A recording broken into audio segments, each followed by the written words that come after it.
बंधु दया सिंधु नीलाचल पते हरे अद्य जन्मदिनं नाथ पावनं जयते तवः बलदेव नमस्ते सुरेवती प्रणवल्लभ आविर्भाव दिनांतेभ्य स्नपाय पायावहमं भस्मम्।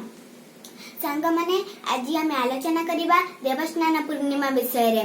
देवस्नान पूर्णिमा हेउछि महाप्रभुंकर जन्मतिथि बा आविर्भाव दिवस।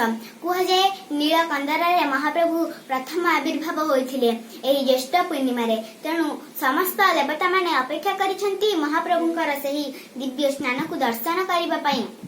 एवं स्नान पूर्णिमा रे विशेष करी अणसार नीति रे जो अयम आरंभ करा जाए एही स्नान पूर्णिमा परदिन ठारू स्नान पूर्णिमा रु रथ परे जो व्यास पूर्णिमा बा गुरु पूर्णिमा सही समय रे दैता माने ठाकुरंक एकांत अनुगत बा अंग सेवा करिबारे महत्व कार्य करिथांती एवं निजको सौभाग्य मानिथांती। राघव दास प्रदत्त जो टाहिया कहा जाए जे 24 कोटी टाहिया रथ यात्रा रे व्यवहृत हुअंती एवं श्रीजीव माने धाड़ी पहंड रे आसंती एवं आसवा समय रे रत्न सिंहासन रु एवं फेरिबा समय रे गोटी पहंड रे जांती। एहार अर्थ महाप्रभु भक्तक मन को खुशी करबा सहित भक्तों सहित भावर आदान प्रदान मध्य करिथांती।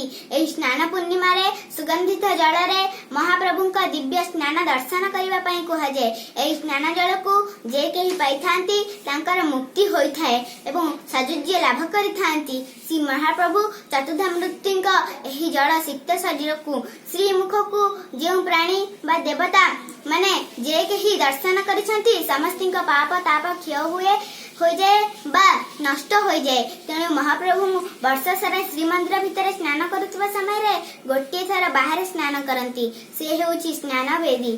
सुआर सेवक माने जो माने चाहती काम आरंभ करिबा पई एही दिन तांका पई एक उपकृष्ट समय होइथाय कारण से माने एही दिन ठारू नुआ करी कार्य आरंभ करिथांती चतुर्धामूर्तिंकर।